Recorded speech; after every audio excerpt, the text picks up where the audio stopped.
اگر ہم دیکھیں تو دنیا میں جب کوئی شخص ظلم کرنا سٹارٹ کرتا ہے تو اس کا ظلم زیادہ دن تک نہیں چلتا. اللہ سبحانہ و تعالیٰ تمام ظالموں کو مغلوب کر دیتے ہیں. اگر ہم دیکھیں دنیا میں بھی تو ایک قوت والی چیز کو دوسری چیز سے ختم کیا جا سکتا ہے. مثلاً پہاڑ اور ان کی بلندی عظمت کو دیکھ کر ہمیں یہ لگتا ہے نا کہ پہاڑ تو کتنے عظیم ہیں, کتنے بلند ہیں, لیکن اللہ سبحانہ و تعالیٰ نے پہاڑ کو بھی ختم کرنے کے لیے کیا پیدا کر دیا؟ لوہا پیدا کر دیا. لوہا, ہتھوڑا جو لوہے کا بنا ہوا ہوتا ہے, جیسے ایک ہتھوڑا انسان پہاڑ پہ مارتا ہے تو پہاڑ کے ٹکڑے ٹکڑے ہو جاتے ہیں. لوہا جو اپنی ذات میں بھی طاقتور ہے, اللہ تعالیٰ نے اس کو ختم کرنے کے لیے آگ پیدا کر دی. اور اسی لیے ہم دیکھتے ہیں کہ آئرن, اسٹیل جیسے ہارڈ میٹلز سب میلٹ ہو جاتے ہیں. اور آگ کو ختم کرنے کے لیے اللہ تعالیٰ نے کیا پیدا کر دیا؟ پانی پیدا کر دیا. اور یہ پریکٹیکلی ہم سب نے آزمایا بھی ہوگا کہ جب آگ لگتی ہے تو ہم لوگ کیا کرتے ہیں؟ پانی ڈالنے لگتے ہیں اور آگ بجھ جاتی ہے. پانی جو اپنے آپ میں بھی طاقتور ہے, پانی کو ختم کرنے کے لیے اللہ تعالیٰ نے کیا پیدا کیا؟ ہوا پیدا کر دی. جو سائنس کے اسٹوڈنٹ ہوں گے وہ اس بات سے بخوبی واقف ہوں گے کہ واٹر سائیکل کی پروسیس میں گرم ہوا پانی کو ایوپریٹ کر کے کلاؤڈس کا فارمیشن کر دیتی ہے. اسی طرح اللہ سبحانہ و تعالیٰ کی مخلوق کے اندر میں بھی اللہ کا غلبہ نمایاں ہے. اگر ہم اینیملس میں دیکھیں تو لائن جو ایک کارنیورس کیٹیگری کا ہوتا ہے, وہ ڈیئر جو ایک ہربیورس کیٹیگری کا ہوتا ہے اس کو کھا لیتا ہے. کبھی ایسا دیکھا ہے ڈیئر لائن کو کھا رہا ہو؟ نہیں دیکھا ہوگا نا. کیوں؟ کیونکہ اللہ سبحانہ و تعالیٰ نے شیر کو زیادہ اسٹرانگ بنایا ہے بنسبت ہرن کے. تو حقیقت یہ ہے کہ اللہ سبحانہ و تعالیٰ القہار ہے. جو سارے ایگزامپلس ابھی ہم لوگوں نے لیے ہیں کہ اللہ پہاڑوں کے, آگ کے, پانی کے, ہوا کے, ان سب کو یوز کون کر رہا ہوتا ہے؟ انسان یوز کر رہا ہوتا ہے. انسان ان تمام چیزوں پر غالب ہے. انسان چاہے تو ایک گن سے لائن کو شوٹ کر دے اور ہتھوڑا تو انسان ہی یوز کر رہا ہوتا ہے, لیکن انسان پر بھی غالب کون ہے؟ اللہ سبحانہ و تعالیٰ. اللہ اکبر. حقیقت یہاں سے یہ ظاہر ہو چکا ہے کہ اللہ سبحانہ و تعالیٰ القہار ہیں. تو جب ہم سے کوئی مقابلہ نہیں ہو رہا ہو تو ہمیں کیا کرنا چاہیے؟ رحمت کے ساتھ, خوش دلی کے ساتھ اپنے رب کے آگے جھک جائیں اور کہیں یا اللہ میرا آپ کے سامنے میرا جھکنا ہی میری طاقت کا ذریعہ ہے. اور جب بندہ یہ کہے گا تو وہ ایمان بھی اس صفت پر ایمان بھی عمل کے ساتھ رکھے گا, کیونکہ تب بندے کو پتہ ہوگا کہ میرا رب القہار ہے اور میں اسے القہار مانتا ہوں. ابھی تک ہم لوگوں نے اللہ تعالیٰ کی 4 صفتیں جان لی. اللہ تعالیٰ العفو ہے, اللہ تعالیٰ الودود ہے, اللہ تعالیٰ العظیم ہے, اللہ تعالیٰ القہار ہے. کبھی ہم نے غور کیا تھا ان 4 صفتوں پر؟ اگر نہیں کیا تھا تو کیوں نہیں کیا تھا؟ ابھی ہم سب نے دعویٰ بھی کرا تھا نا کہ ہم اللہ سے محبت کرتے ہیں. تو اللہ کو اگر اللہ سے محبت کرتے ہیں تو حقیقی محبت کریں, کیونکہ وہ رب ایسی ذات ہے جو واقعی ہماری حقیقی محبت کے لائق ہے. اللہ کو جب ہم اللہ سے محبت کریں گے نا تو ہمارے عمل خود بخود چینج ہو جائیں گے. پھر ہم ہر عمل کو کرنے میں یہ سوچیں گے ہمارے رب میں تو یہ صفتیں بھی موجود ہیں, یہ صفتیں بھی موجود ہیں. یہاں پہ تمام صفتوں کو ایکسپلین کرنا پاسبل نہیں ہے, لیکن یہ ہم سب کا ہوم ورک ہے کہ ہم اللہ کی تمام صفتوں کا مطالعہ کریں.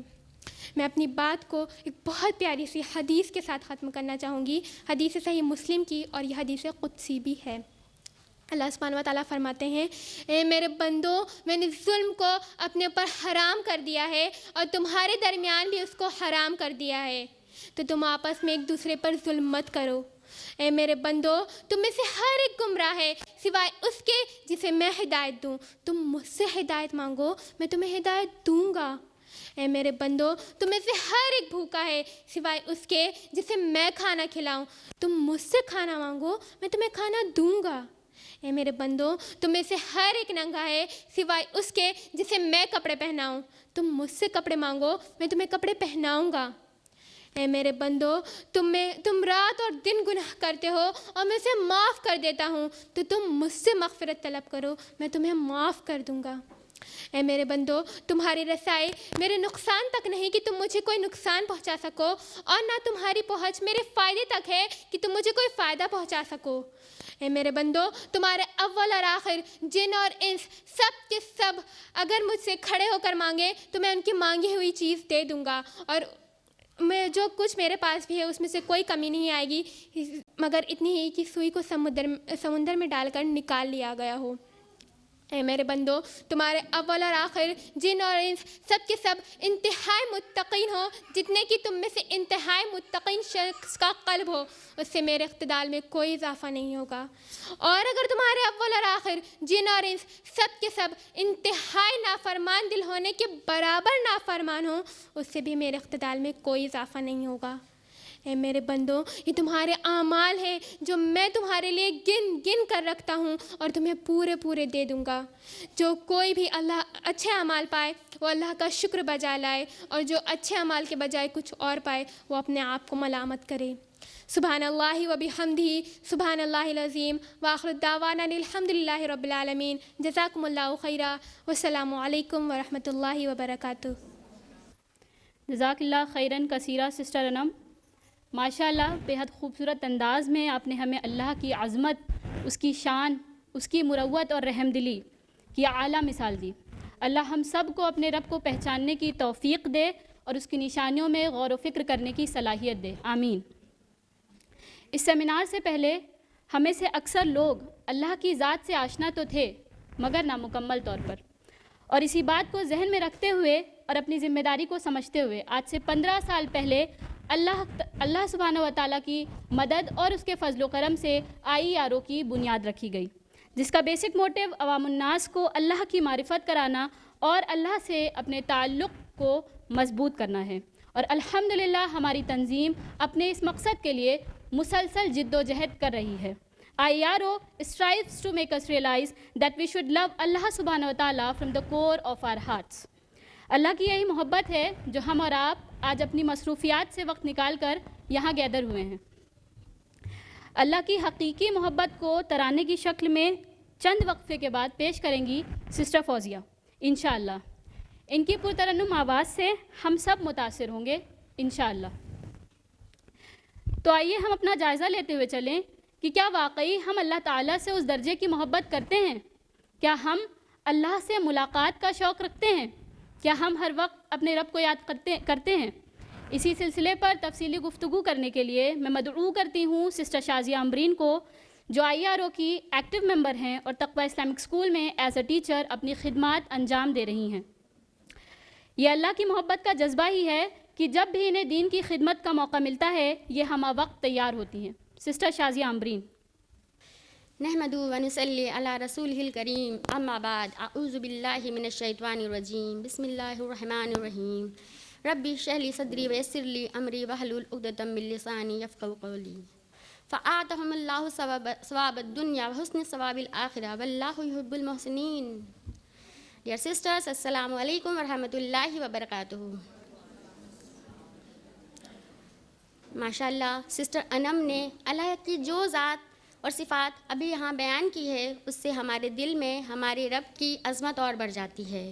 غرض یہ کہ اللہ کی ذات اور صفات پر اس طرح ایمان لایا جائے کہ نہ صرف قلبی یقین ہو بلکہ وہ ہمارے عمل میں بھی اثر انداز ہو۔ مثال کے طور پر اللہ سبحانہ تعالیٰ کا ایک صفاتی نام ہے البصیر، جس کا مطلب ہوتا ہے کہ اللہ دیکھ رہا ہے۔ اس مثال کو ایک چھوٹی سی سٹوری سے سمجھانا چاہوں گی۔ ایک باپ اپنے بیٹے کو لے کر ایک باغ میں گیا اور بولا کہ میں پیڑ پہ چڑھ رہا ہوں، جیسے ہی باغ کا مالک یا مالی آئے گا تو تم مجھے آواز لگا دینا کہ کوئی دیکھ رہا ہے۔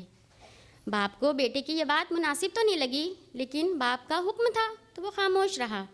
لیکن جیسے ہی باپ پیڑ پہ چڑھنے لگا تو بیٹے نے آواز لگا دی، بولا ابا جان کوئی دیکھ رہا ہے۔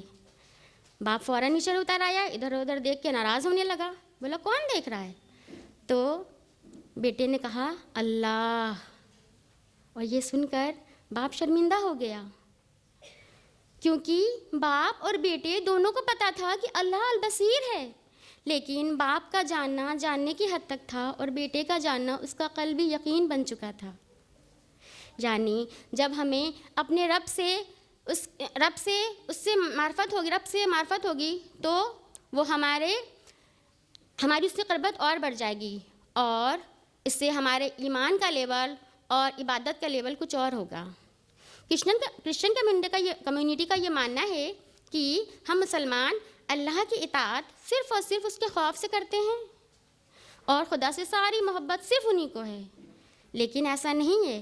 اللہ سبحانہ تعالیٰ نے قرآن میں سورہ بقرہ آیت نمبر 165 میں فرمایا ہے وَالَّذِينَ آمَنُوا أَشَدُّ حُبًّا لِلَّهِ کہ اللہ کے بندے جو ایمان لاتے ہیں ان پر وہ اللہ سے محبت میں شدید ہوتے ہیں۔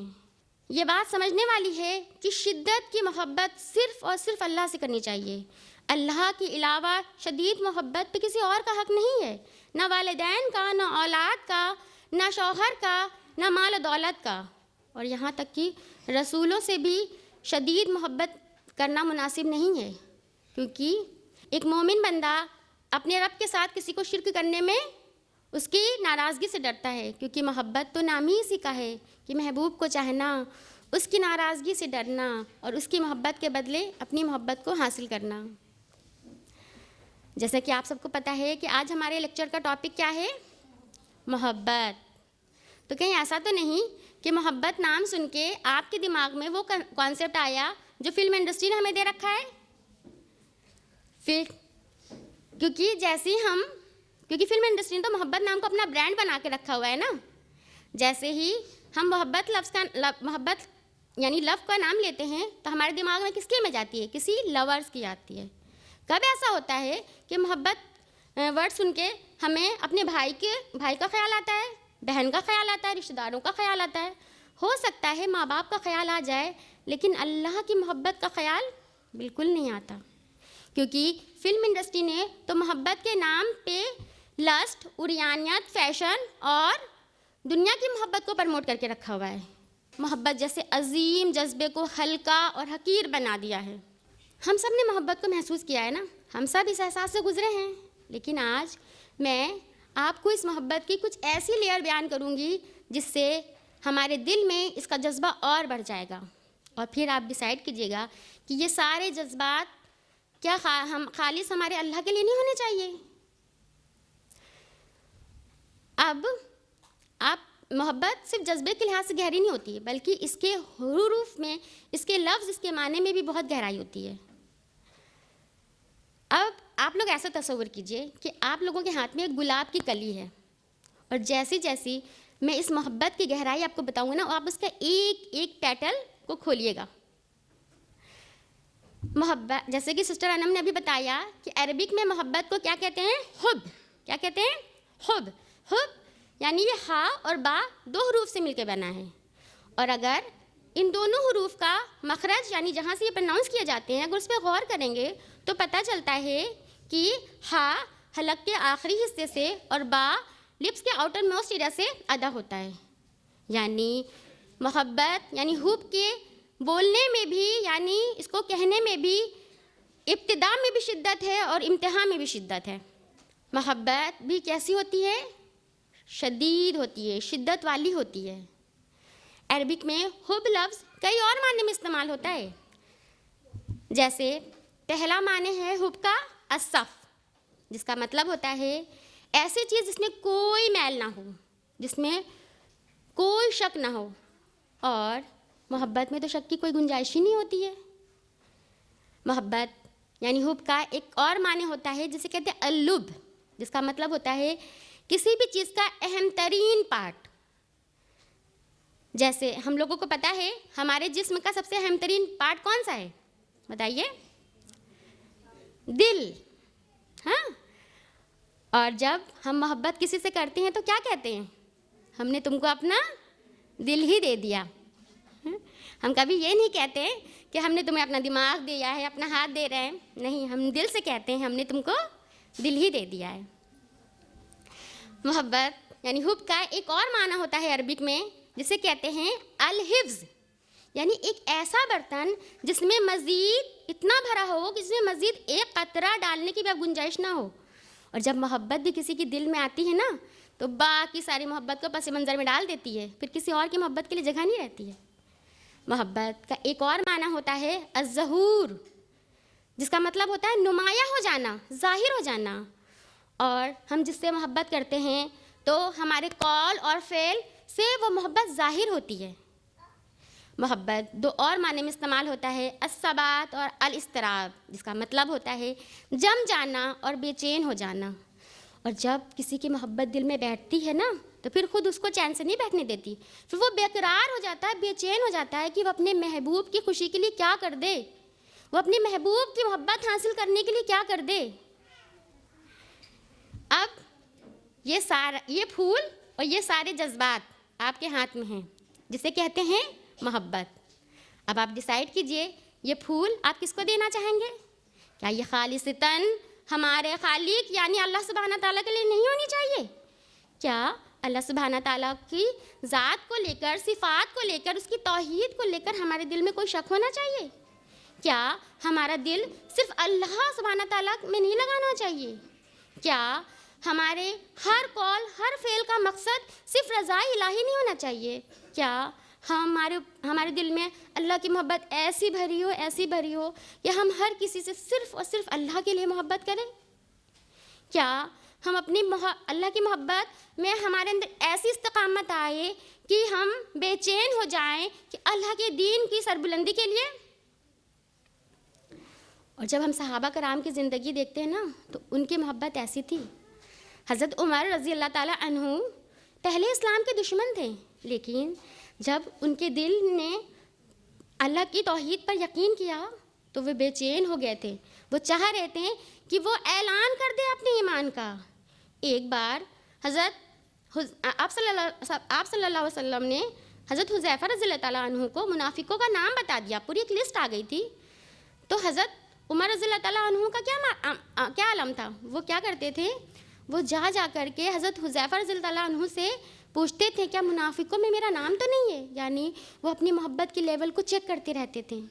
اور اللہ کی دین کی سربلندی کا ایسا جذبہ جاگا کہ اسلام کو عرب سے لے کر عجم تک پہنچا دیا. یہ تھی محبت. اب آئیے ہم لوگ یہ دیکھتے ہیں کہ اللہ کی محبت کے لحاظ سے ہمارا اپنے رب سے کیا تعلق ہے. اگر جنرلی ہم آپ سے یہ سوال کریں کہ ہم اللہ کی محبت میں کیا کرتے ہیں تو ہمارا جواب یقیناً ہوگا عبادت. لیکن اگر ہم محبت کے درجے کو دیکھیں گے تو ہمیں پتہ چلتا ہے کہ اصل میں جو عبادت ہم سمجھتے ہیں نا کہ نماز پڑھ لینا، روزہ رکھ لینا، زکوٰۃ حج کر دینا، صرف یہ عبادت ہے نہیں، اللہ سے حقیقی محبت ہی عبادت ہے. امام ابن تیمیہ رحمۃ اللہ علیہ فرماتے ہیں کہ محبت کے کئی درجے ہوتے ہیں. کیونکہ دیکھیے محبت جب کسی سے ہوتی ہے نا تو ایسا نہیں ہوتا کہ ایک دم سے کسی سے شدید محبت ہوگی، وہ تھوڑا بڑھتی ہے، پھر اور بڑھتی ہے، پھر اپنے عروج پہ چلی جاتی ہے. تو آئیے ہم دیکھتے ہیں محبت کے درجے کیا کیا ہیں. محبت کا سب سے پہلا درجہ ہے علاقہ، جس کا مطلب ہوتا ہے جب ہمیں کسی سے محبت ہوتی ہے تو اس سے ایک کنیکشن بن جاتا ہے، اس سے ایک اٹیچمنٹ ہوتا ہے. یہ پہلی سٹیج ہوتی ہے محبت کی. اور الحمدللہ ہم لوگ بورن مسلم ہونے کی وجہ سے ہمارا اللہ سے یہ کنیکشن تو ہے، لیکن افسوس ہم نے اللہ کی اتنی بڑی رحمت کو فار گرانٹیڈ لے رکھا ہے. اسی کے اپوزٹ کوئی نان مسلم جب ایمان لاتا ہے، یعنی جب وہ ریورٹ مسلم بنتا ہے تو اس کے ایمان کا لیول ہی کچھ اور ہوتا ہے. وہ اپنے ہر قول ہر فعل کو چیک کرتا رہتا ہے، کیونکہ اسے پتہ ہوتا ہے کہ ایمان اتنی بڑی دولت تھی جو اس کے پاس نہیں تھی اور اب یہ اسے حاصل ہوئی ہے، پر ہمیں احساس تک نہیں ہوتا. جب محبت تھوڑی اور بڑھتی ہے تو اسے کہتے ہیں انفیچویشن. یعنی اس اسٹیج میں انسان یہ کہتا ہے دیٹ پرسن از مائی لو. اسے لگتا ہے بس یہی میری محبت کے لائق ہے اور یہی میری محبت ہے. لیکن جیسے جیسے اسے جانتا ہے تو پتہ چلتا ہے کہ نہیں، یہ تو میری محبت کے لائق ہی نہیں ہے. لیکن اگر جب ہمیں اپنے اللہ سبحانہ تعالیٰ سے محبت ہوتی ہے تو جیسے جیسے ہم اپنے رب کو جانتے ہیں، پہچانتے ہیں، ہماری اللہ سے محبت مزید مزید مزید بڑھ جاتی ہے. انسان کہہ اٹھتا ہے کہ ہمارا رب القدوس ہے، یعنی ہر عیب سے پاک ہے. محبت جب تھوڑی اور بڑھتی ہے تو وہ تھرڈ اسٹیج ہوتا ہے جسے کہتے ہیں الغرام، یعنی پیشنیٹ لو، ایسی محبت جو چپک جائے دل میں، جسے چھوڑنے کا دل نہ چاہے، جسے کھونے کا ڈر ہو. یعنی جب انسان کو یہ اس طرح سے محبت ہوتی ہے تو پھر انسان اپنی محبت کو کھونے سے ڈرتا ہے، اس کی ناراضگی سے ڈرتا ہے. اور جو اللہ سے ایسی محبت کرتا ہے تو اس کے تو گناہ بھی اسے اللہ کے قریب لے جاتے ہیں، کیونکہ اس کی توبہ ہی اتنی پیاری ہوتی ہے.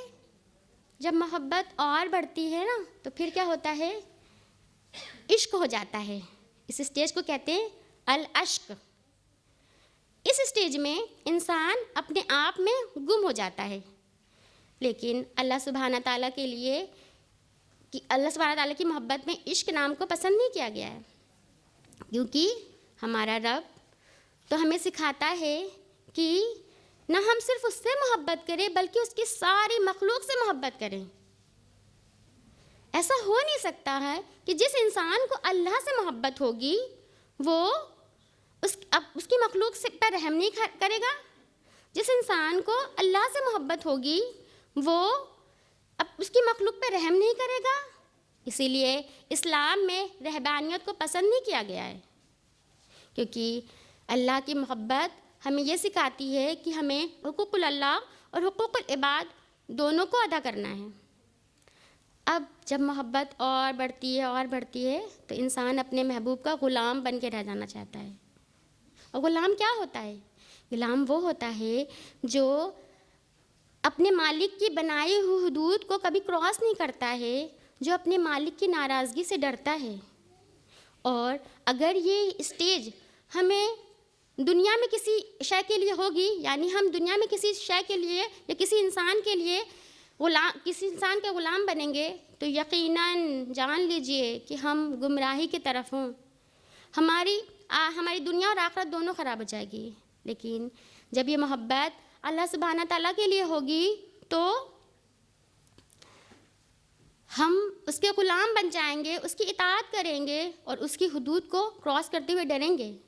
اور اللہ کے جو نیک بندے ہوتے ہیں انہیں مر جانا قبول ہوتا ہے، انہیں اللہ کی راہ میں اپنا جان مال سب کچھ دے دینا قبول ہوتا ہے، لیکن وہ اللہ کی حدود کو کبھی کراس نہیں کرتے. اب جب یہ غلامی اور یہ عاجزی محبت میں آتی ہے نا تو پھر انسان کی محبت پیک پہ پہنچ جاتی ہے، اور اسے کہتے ہیں التعبد. یعنی وہ انسان اپنے محبوب کی عبادت کرنا چاہتا ہے.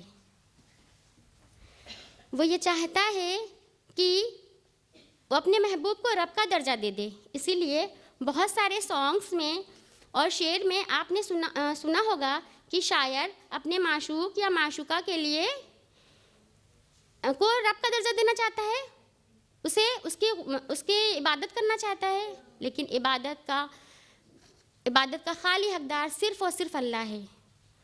اور جب اللہ سبحانہ تعالیٰ سے ایسی محبت ہوتی ہے نا تو کیا ہوتا ہے کہ انسان اپنے آپ کو زیر کر دینا چاہتا ہے.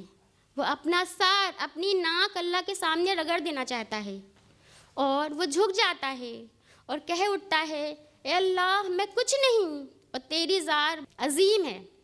اس کے بعد یعنی عبادت میں خشوع اور خضوع یا ہمارے ہر اعمال میں خشوع اور خضوع صرف اور صرف اللہ کی محبت کی وجہ سے آئے گا، اور ہم تب اپنے ہونے کا مقصد جان جائیں گے. کیونکہ عبادت کے ہم سب پیدا ہی صرف اللہ کی عبادت کے لیے ہوئے ہیں نا. کیونکہ اللہ تعالیٰ قرآن میں سورہ ذاریات آیت نمبر 56 میں فرماتا ہے وَمَا خَلَقْتُ الْجِنَّ وَالْإِنسَ إِلَّا لِيَعْبُدُونَ. ہم نے جن اور انسان کو صرف اور صرف اس کی عبادت کے لیے پیدا کیا ہے.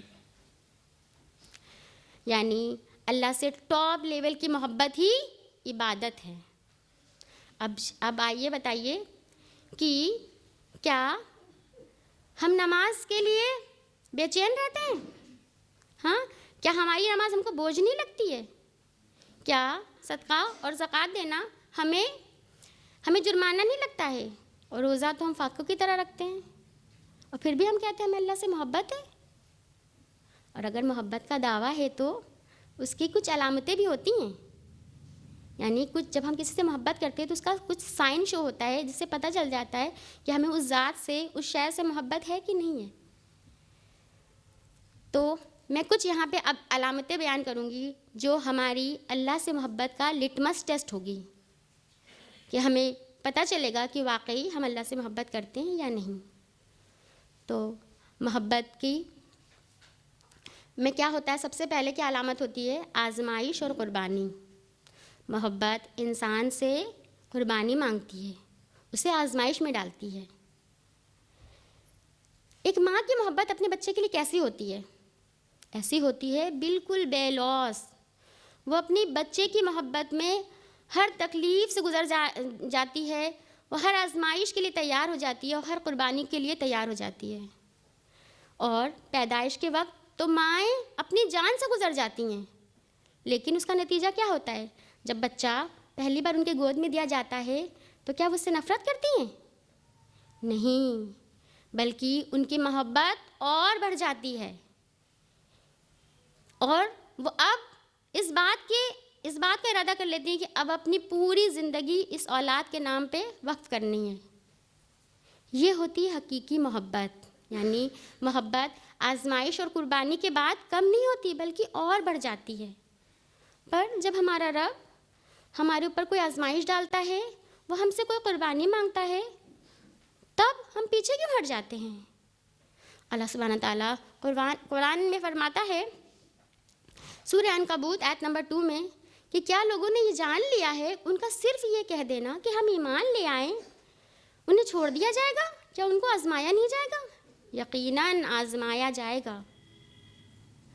اور آزمائش تو سب کی ہوتی ہے، اور سب سے زیادہ اللہ کی نیک بندوں کی ہوتی ہے. جب ہم سیرہ کا مطالعہ کرتے ہیں تو پتہ چلتا ہے کہ شیب ابی طالب کا واقعہ ایسا ہے جو دل کو تڑپا دینے والا اور رلا دینے والا ہے. جب اسلام بہت تیزی سے بڑھنے لگا اور کفار مکہ کی ہر کوشش ناکامیاب ہونے لگی تو کفار مکہ نے یہ ڈیسائیڈ کیا کہ مسلمانوں کو سے سوشل بائیکاٹ کر لیا جائے، یعنی ان سے ہر طرح کا لین دین، کھانا پینا سب بند کر دیا جائے، اور انہیں ایک گھاٹی میں قید کر دیا گیا. اور یہ بائیکاٹ لاک ڈاؤن کی طرح 6 مہینے یا 3 دن کی نہیں تھی. لاک ڈاؤن میں بھی ہم لوگ سوشل بائیکاٹ ہوئے تھے نا، یہ 3 سال کی بائیکاٹ تھی. اور حالت یہ ہو گئی تھی کہ آپ صلی اللہ علیہ وسلم، صحابہ اور صحابیات بھوک سے پیٹ پر ایک نہیں 3 پتھر باندھے رہتے تھے کہ انہیں بھوک برداشت ہو جائے. اور بات یہیں پہ نہیں رکتی ہے، ان کے معصوم بچے بھی تھے، وہ بھی قید تھے. تو جب وہ بچے بھوک اور پیاس سے بلکتے تھے تو ان کی ماؤں کے پاس سوا چمڑے کے ٹکڑے کو کھولا کر اپنے بچوں کے حلق میں ڈال دینے کے علاوہ اور کچھ نہیں ہوتا تھا. کیا ہم ایسا کر سکتے ہیں؟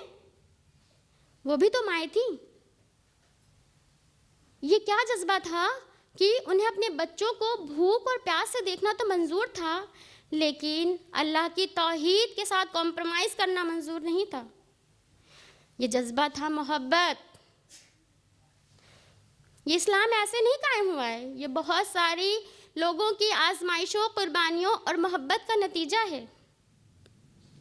اب بات لاک ڈاؤن کی ہے تو بتائیے، یعنی ریسنٹلی ہم لوگ نے بھی سوشل بائیکاٹ کو محسوس کیا تھا نا. یہ کیسی قید تھی کہ الحمدللہ ہم اپنے عالیشان گھروں میں تھے، اپنوں کے بیچ میں تھے، کھانے پینے کی ہر چیز ہمارے پاس موجود تھی، یہاں تک کہ انٹرٹینمنٹ کا بھی سامان تھا. لیکن پھر بھی وہ قید ہمارے اوپر کتنی بھاری تھی؟ یقیناً وہ بھی اللہ کی آزمائش تھی. اور اس آزمائش میں جہاں لاکھوں لوگ موت کے آغوش میں سو گئے ہیں، ہم آج زندہ ہیں اور کھلی ہوا میں سانس لے رہے ہیں. لیکن کیا اللہ کی اتنی بڑی رحمت کے بعد ہم اللہ کے شکر گزار بنے؟ کیا اللہ سبحانہ تعالیٰ کی محبت ہمارے دل میں بڑھی؟ نہیں، ہم سب بھول گئے. وقت گزر گیا اور ہم بھول گئے.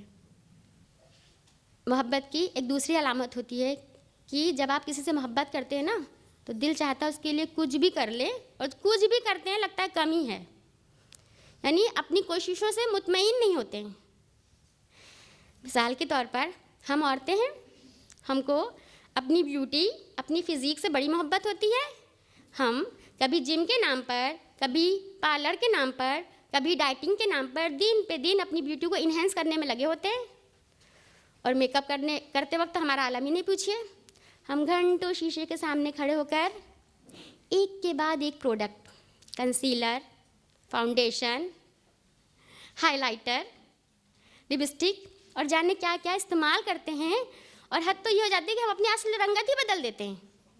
لیکن ہوتا کیا ہے کہ اس کے بعد بھی اطمینان نہیں ہوتا ہے۔ لوگوں سے اس انداز میں پوچھتے ہیں، دیکھو ٹھیک لگ رہے ہیں، دیکھو اچھے لگ رہے ہیں نا، یعنی یہ ہوتی ہے محبت کہ کچھ بھی کر لو دل مطمئن نہیں ہوتا۔ آپ نے لیکن اللہ کے جو نیک بندے ہوتے ہیں نا، وہ اللہ کے دین کے لیے، اللہ کی دین کی سربلندی کے لیے کوشش میں لگے رہتے ہیں۔ آپ نے بہت مثالیں دیکھی ہوں گی، لیکن میں نے اپنی زندگی میں جو مثال دیکھی ہے میں وہ بتاؤں گی آپ کو، کہ ہماری یہ آیار و تنظیم اس کا نتیجہ ہے، اللہ کی محبت کا نتیجہ ہے کہ جب اس کے کارکنان اور اس کے اتھارٹی ممبر کے دل میں اللہ کی محبت آئی تو انہوں نے کس طرح کام کیا؟ انہوں نے کسی ایک پروگرام، ایک سیمینار پہ اسٹاپ نہیں کیا، بلکہ وہ ایک کے بعد ایک اس میں اضافہ کرتے گئے۔ اس کے پیچھے کیا تھا؟ اس کے پیچھے یہی جذبہ تھا کہ ابھی اللہ کے لیے کیا کیا ہے۔ اور ہم سب تو خواتین ہیں، تو خاتون کی مثال لے لیتے ہیں۔ ہماری امیرہ، جن کے دل میں جب اللہ کی محبت آئی تو انہوں نے اپنی پوری زندگی اس دین کی سربلندی میں لگا دی۔ انہوں نے نہ اپنی صحت کا خیال رکھا، نہ مخالف لوگوں کی باتوں کا خیال رکھا، کسی چیز میں انہیں روکا نہیں، بلکہ انہوں نے کیا کیا؟ جب اللہ کی معرفت اور محبت ان کے دل میں آئی تو انہوں نے سب سے پہلے اپنے آپ کو اس انداز میں تیار کیا کہ کیسے اللہ کا دین بہتر طریقے سے لوگوں تک پہنچایا جائے، کیسے قرآن کا علم لوگوں تک پہنچایا جائے۔ پھر انہیں لگا کہ بچے تو آنے والی ملت کی نسلیں ہیں، تو پھر کیا ہوا؟ اس کا نتیجہ کیا نکلا کہ تقویٰ اسلامک اسکول اسٹیبلشڈ ہو گیا۔ پھر بچوں کی اور بہترین تربیت کے لیے ماؤں کو درس قرآن کے لیے مدعو کیا، اور یہاں کی ٹیچر جو ماشاءاللہ ہائیلی ایجوکیٹڈ ہوتی ہیں لیکن قرآن کے علم سے ناواقف تھیں، تو انہوں نے ان کے لیے قرآنک گروپ ڈسکشن اسٹارٹ کر دیا۔ یعنی ہوا یہ کہ ان کا یہ مقصد تھا کہ کسی نہ کسی کے ذریعے کسی نہ کسی طرح ہر گھر میں قرآن پہنچ جائے۔ اور اس کا نتیجہ میں بتاؤں کیا ہوا؟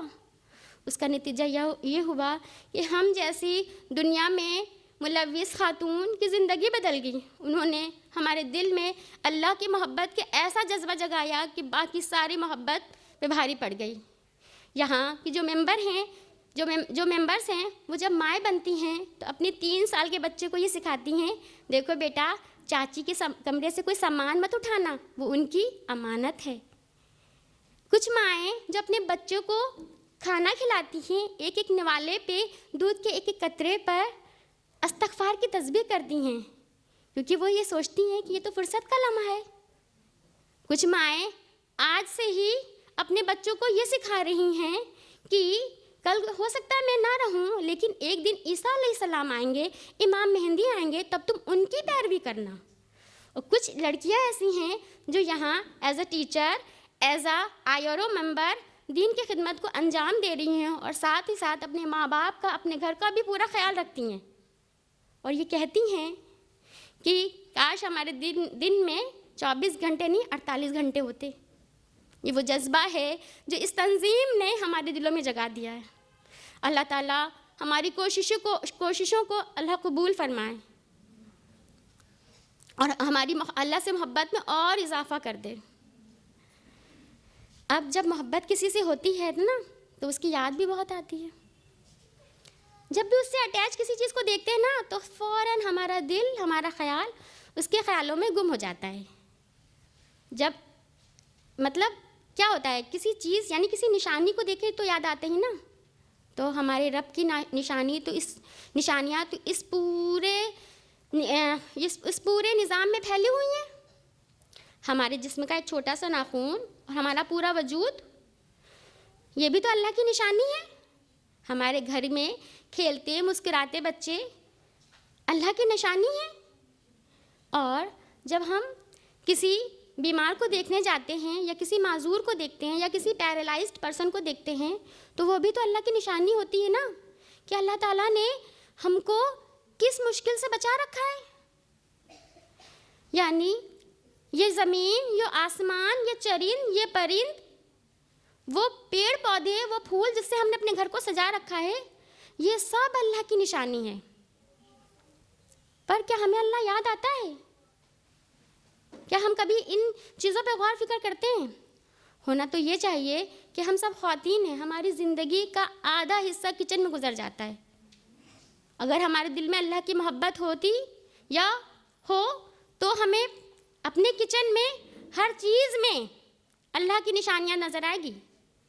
روٹی، چاول، دال، چمٹا، بیلن، ہر چیز میں. آگ، ابھی سسٹر انم نے آپ کو بتایا نا کہ اللہ نے ہی لوہا بنایا ہے، اللہ نے ہی آگ بنایا، لیکن کیا ہم نے کبھی غور فکر کیا؟ لیکن اللہ کے بندوں کو جب اللہ کی یہ معرفت حاصل ہوتی ہے تو وہ کہہ اٹھتے ہیں ربنا ما خلقت ھذا باطلا، کہ اے میرے رب تو نے یہ ساری چیز بے مقصد نہیں بنائی ہے. اور پھر وہ اپنے رب کے ذکر میں، عبادت میں لگ جاتے ہیں.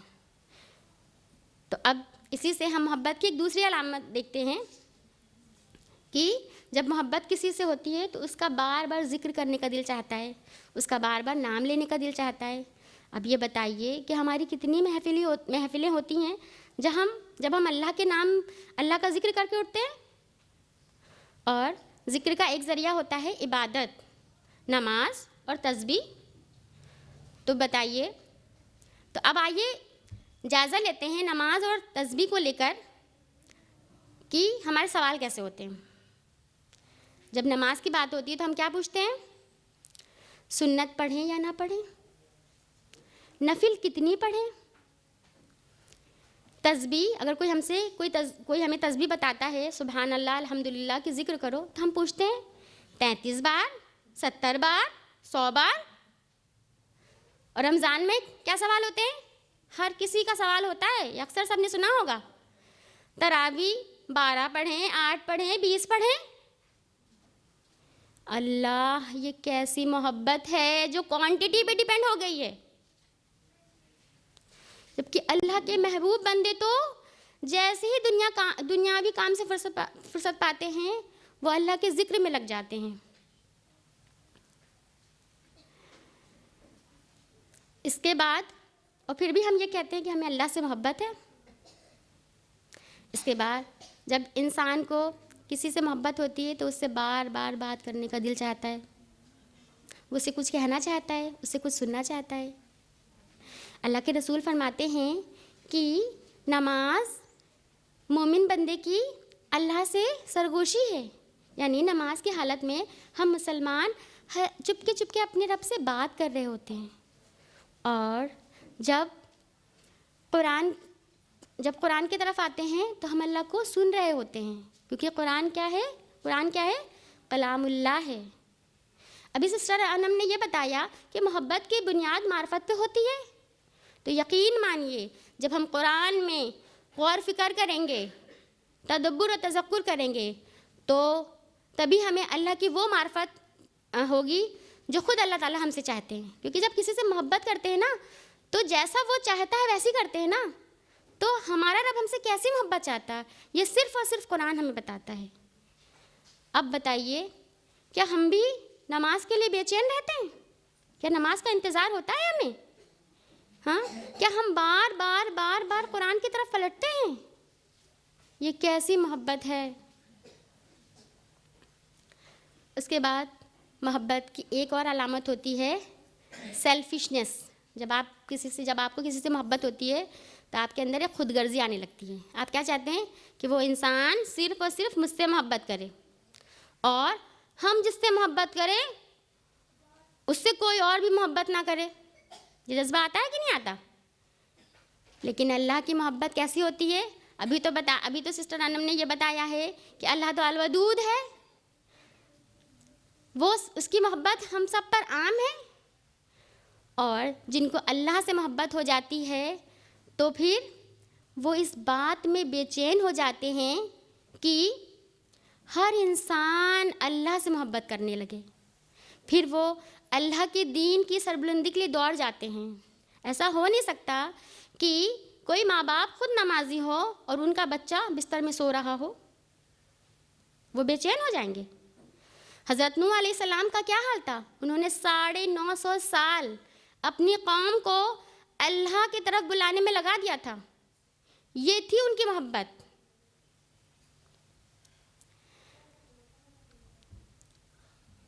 اب جب محبت کا ایک اور علامت ہوتی ہے کہ جس سے محبت کرتے ہیں اس کو لے کے کیا آتی ہے؟ دل میں غیرت آتی ہے. یعنی ہم اس کی مرضی کے خلاف کچھ سن نہیں سکتے ہیں. اگر ہمارے ماں باپ کو کوئی کچھ کہہ دیتا ہے تو ہم مرنے مارنے کو پہ اتارو جاتے ہیں. لیکن قرآن میں اللہ سبحانہ تعالیٰ سورہ مریم آیت نمبر 88 میں فرما رہا ہے کہ کیا ان کا یہ کہنا ہے کہ رحمان نے بیٹا بنا لیا؟ یہ بہت ہی بھاری بات کہی ہے. یعنی ایک قوم نے اس دنیا کی ایک پوری قوم یہ کہہ رہی ہے کہ اللہ تعالیٰ عیسیٰ علیہ السلام اللہ تعالیٰ کے بیٹے ہیں اور ہمیں کوئی غیرت نہیں آتی. الٹا ہم کیا کہتے ہیں؟ ہیپی کرسمس، میری کرسمس کہہ کے وشیز سینڈ کر رہے ہوتے ہیں. اور ہر جگہ کہیں قبر پرستی، کہیں بت پرستی کے نام پر اللہ کے ساتھ شرک ہو رہا ہے. پر ہم کیسے مسلمان ہیں کہ ہمارے اندر کوئی غیرت نہیں جاگتی ہے؟ اور ہم مسلمان خود کبھی رسم رواج کے نام پر، کبھی لوگوں کی خوشی کے نام پر، کبھی اپنی خواہش کے نام پر ہر دن اللہ کی حدود کو توڑ رہے ہیں، لیکن ہمیں کوئی غیرت نہیں آتی. یہ کیسی محبت ہے؟ اور ہمارا دعویٰ ہے کہ ہم محبت کرتے ہیں. محبت میں ایک اور علامت ہوتی ہے کہ جب کسی سے محبت ہوتی ہے تو انسان اس کے ساتھ تنہائی میں وقت گزارنا چاہتا ہے. اکثر جوائنٹ فیملی میں جو بیویاں ہوتی ہیں وہ اپنے شوہر کے ساتھ وقت گزارنے کے لیے بے چین رہتی ہیں، لیکن کبھی ساس، کبھی نند، کبھی آئے ہوئے مہمان ان کو چڑچڑا بنا دیتے ہیں. ایسا کیوں ہوتا ہے؟ کیونکہ یہ ایک نیچرل ری ایکشن ہے، کیونکہ محبت تنہائی مانگتی ہے. لیکن جو اللہ کے محبوب بندے ہوتے ہیں ان کا کیا عالم ہوتا ہے پتہ؟ جب ہم رات میں آرام سے اپنے بستر پہ لیٹتے ہیں تب ہم اپنے آپ کو تنہا محسوس کرتے ہیں. تب ہوتا کیا ہے؟ ہمارا یہ عالم ہوتا ہے کہ ہم کیا ڈیسائیڈ کر رہے ہوتے ہیں کہ کل کیا مینو بننا ہے، یعنی کل کھانے میں کیا بننا ہے.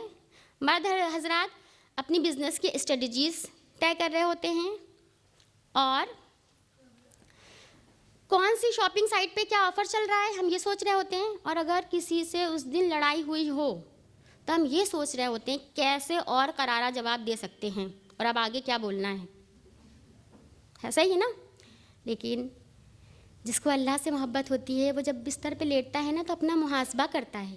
وہ یہ سوچتا ہے کہ ہم نے اپنے رب کی رضا کے لیے آج کیا کیا اور ہم نے ایسا کون سے کام کر دیا جس سے ہمارا رب ناراض ہو گیا ہے. اور یہ سوچ کر اس کا دل بے چین ہو جاتا ہے اور پھر وہ اللہ کے آگے کھڑا ہو جاتا ہے اور وہ اللہ سے ہم کلام ہوتا ہے اور پھر اللہ کے لیے نماز پڑھتا ہے، اس سے دعا کرتا ہے، استغفار کرتا ہے، روتا ہے، گر گراتا ہے، اپنے غموں کا شکوہ اس سے کرتا ہے اور اپنے آپ کو زیر کر دیتا ہے اور کہتا ہے کہ اے رب تو ہی سننے والا ہے، تو ہمیں بخش دے. وہ جنت مانگتا ہے اور دوزخ سے پناہ مانگتا ہے. پر آئیے غور کریں کہ ہم اللہ کی محبت میں کیا ایسے کرتے ہیں؟ ہم اپنا تنہائی کا وقت کہاں گزارتے ہیں؟ کہیں ایسا تو نہیں جیسے تنہا ہوئے ویسے ہی موبائل اٹھا لیا اور گھنٹوں گزار دیا. یہ ہے ہماری محبت. اور جب بات محبت کی ہو اور ملاقات کی نہ ہو تو پھر محبت کی توہین ہوگی، کیونکہ آپ جس سے محبت کرتے ہیں اس سے ملاقات کرنا چاہتے ہیں، اس کا دیدار کرنا چاہتے ہیں. اور یقین مانیے کہ اگر ہمارے دلوں میں صرف اور صرف اللہ کے دیدار کا شوق پیدا ہو جائے، اللہ کی ملاقات کا شوق پیدا ہو جائے، تو ہم گناہ سے رک جائیں گے اور نیکی کی طرف دوڑ جائیں گے. موسیٰ علیہ السلام اللہ سے کلام کرتے تھے، پتہ ہے نا، لیکن انہیں اتنی محبت تھی کہ انہوں نے اللہ کے دیدار کا شوق کو اظہار کر دیا. لیکن اللہ کا دیدار دنیا میں تو ممکن ہی نہیں، کیونکہ اللہ تعالیٰ اپنا دیدار صرف اور صرف اہل جنت کو کروائے گا. اور اللہ کی ملاقات کا دنیا میں بھی ایک ذریعہ ہے، ہماری نماز. ایک صحابی تھے، ان کا یہ عالم تھا کہ جب وہ وضو کرتے تھے تو ان کا چہرہ سرخ لال ہو جاتا تھا، وہ بالکل پیلے پڑ جاتے تھے. صحابہ پوچھتے تھے یہ کیا حال ہے؟ تو وہ کہتے تھے کہ میں اپنی رب کی ملاقات کو جا رہا ہوں، یعنی نماز کے لیے جا رہا ہوں، اور مجھے اپنے رب سے خوف آتا ہے. حضرت عثمان رضی اللہ تعالیٰ عنہ کا یہ عالم تھا کہ وہ جب کسی قبر سے گزرتے تھے تو زاروں قطار روتے تھے. لوگ ان سے پوچھتے تھے کہ جہنم کا ذکر، آخرت کا ذکر آپ کو اتنا نہیں رلاتا، آپ قبر پہ اتنا کیوں روتے ہیں؟ تو وہ کہتے تھے یہ اللہ کی ملاقات اور آخرت کی پہلی منزل ہے. اب بتائیے، ہر دن ہم کسی نہ کسی کی موت نہیں دیکھ رہے ہیں؟ ہاں، اور ہماری موت کب ہو جائے ہمیں پتہ ہے. لیکن کیا ہمارے زندگی میں کوئی بدلاؤ آتا ہے؟ کیا واقعی میں ہمیں اللہ کی ملاقات کا انتظار ہے؟ کبھی ہم سوچتے ہیں؟ سوچتے ہی نہیں ہیں. یہ ہے ہماری محبت. اور جب ہم لوگ نے یہ کہا ہے، ہم لوگ یہ کہتے ہیں کہ اللہ سے ہم محبت کرتے ہیں، جیسے کہ ابھی سسٹر انم نے آپ سے سوال کیا، ہمارا جواب یہی تھا کہ ہاں ہم اللہ سے محبت کرتے ہیں. تو بھائی محبت کو پروف بھی کرنا ہوتا ہے. یعنی ہم دنیا میں جس سے بھی محبت کرتے ہیں، چاہے وہ ہماری اولاد سے ہو، ماں باپ سے ہو، شوہر سے ہو، بیوی سے ہو، ہم انہیں یہ یقین دلاتے رہتے ہیں کہ ہم تم سے محبت کرتے ہیں، ہم تم سے محبت کرتے ہیں، ہم تم سے محبت کرتے ہیں. تو جان لیجئے اللہ تعالیٰ بھی ہم سے ہماری محبت کا پروف مانگے گا. روز آخرت جب ہم اللہ کے سامنے کھڑے ہوں گے تو جامع ترمذی کی حدیث ہے، حدیث نمبر 7299، کہ اللہ 5 سوال کے جواب دیے بنا ہمیں اپنی جگہ سے ہلنے نہیں دے گا، ہم ایک قدم بھی نہیں ہلا سکیں گے. وہ سوال کیا ہے کہ تم نے زندگی کہاں گزاری، تم نے جوانی کہاں لگائی، وہ مال جو تم نے کہاں سے کمایا اور کہاں خرچ کیا، علم جو حاصل کیا تھا اس پر عمل کیا یا نہیں کیا. اب بتائیے کیا ہمارے پاس جواب ہے؟ ہماری زندگی، ہماری جوانی، ہمارا مال، ہمارا علم، کیا ہم صرف اور صرف اللہ کے لیے اللہ کی راہ میں لگا رہے ہیں؟ اور اگر نہیں تو پھر یہ کیسی محبت ہے، یہ کیسے دعویٰ ہے؟ اور بات جب جوانی کی نکلی ہے اور محبت کی چل رہی ہے تو کچھ لوگ مانتے ہیں یہ محبت کا مہینہ ہے.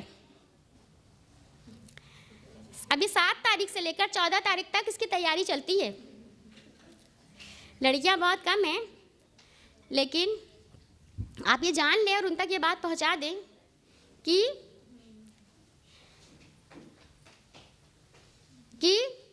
جو یہ کیا آنے والا ہے بتائیے، ویلنٹائنس ڈے.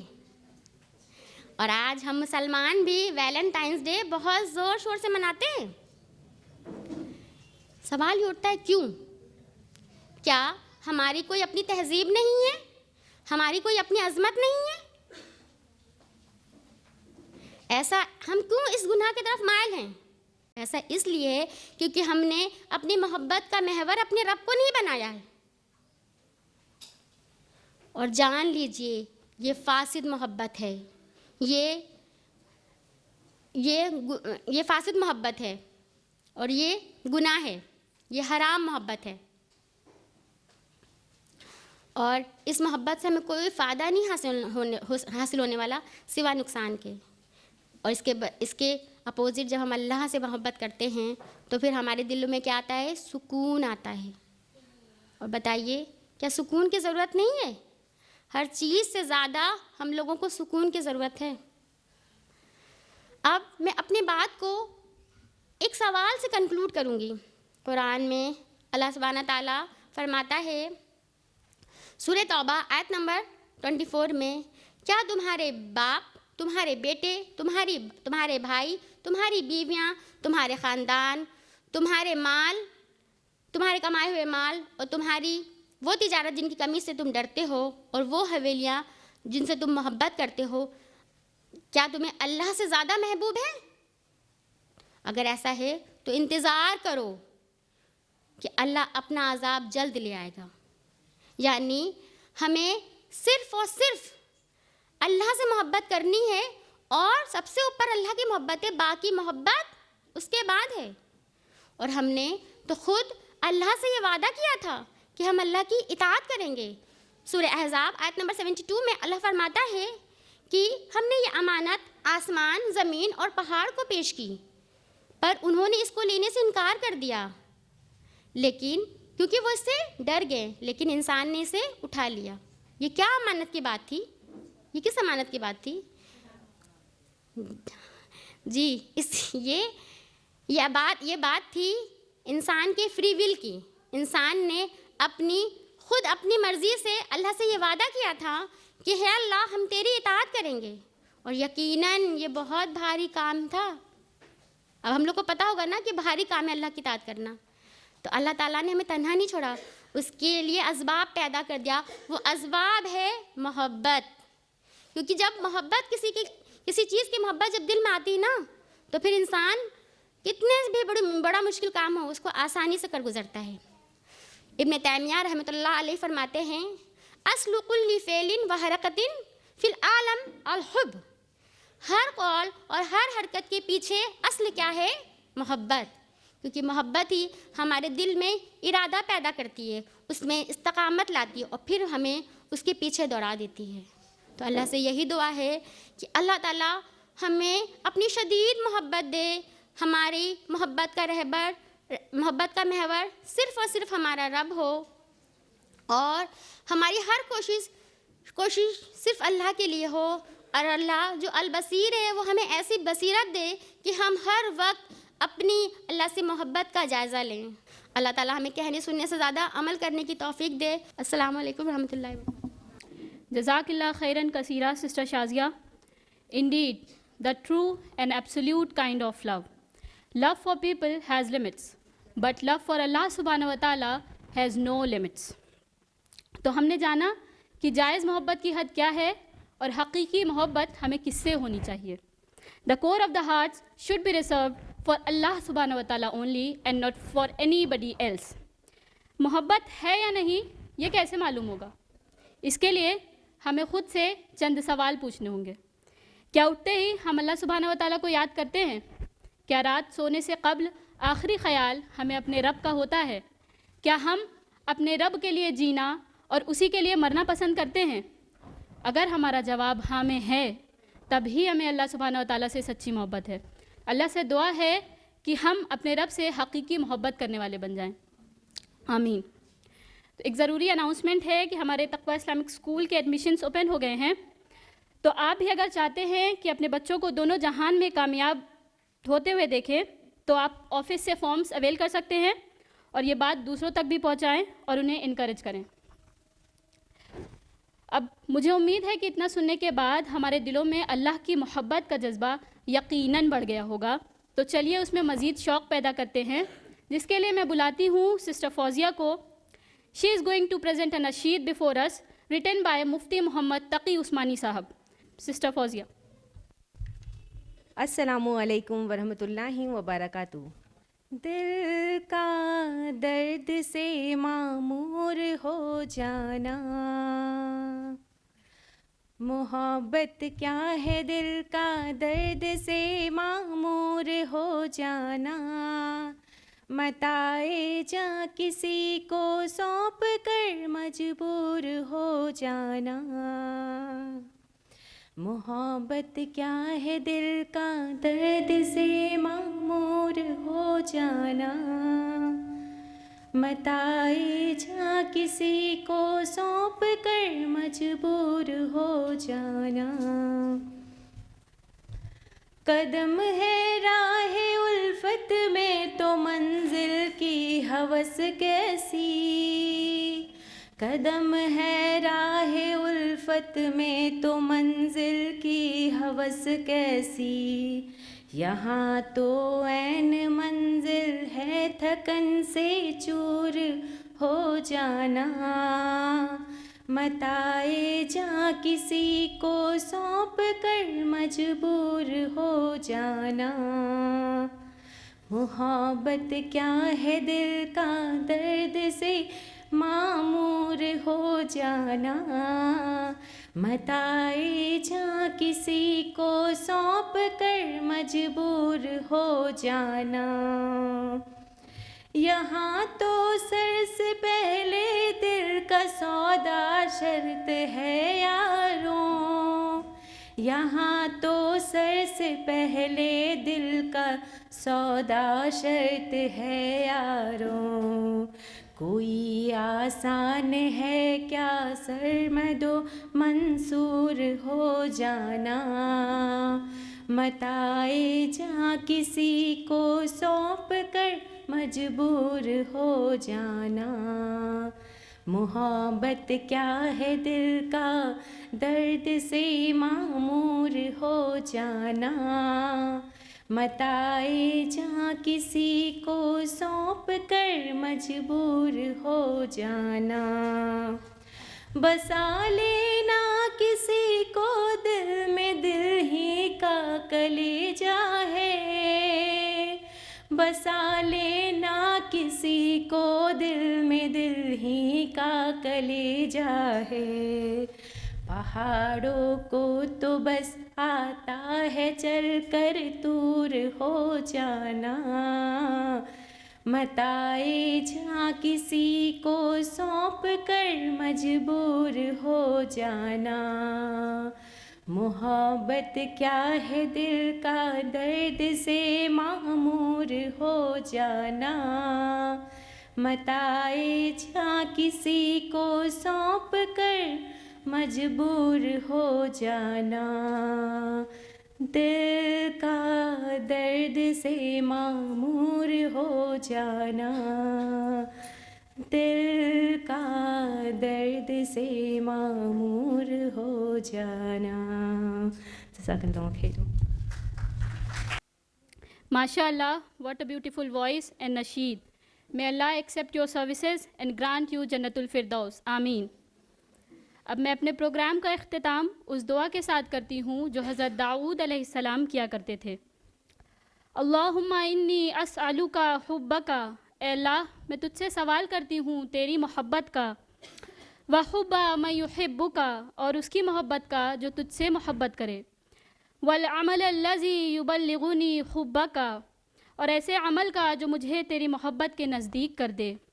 اللہم اجعل حبک احب الی من نفسی و مالی و اہلی و من الماء البارد۔ اے اللہ مجھے اپنی محبت کے محبوب کر دے، اے اللہ مجھے اپنی محبت کو محبوب کر دے، میری جان سے زیادہ، میرے مال سے زیادہ، میرے گھر والوں سے زیادہ اور ٹھنڈے پانی سے زیادہ۔ اللہ تعالیٰ سے دعا ہے کہ وہ ہمیں اپنی محبت میں شدید کر دے اور صحابہ کرام کی طرح ہمیں اللہ سے محبت کرنے کا جذبہ دے۔ وآخر دعوانا ان الحمد للہ رب العالمین، والسلام علیکم ورحمۃ اللہ وبرکاتہ۔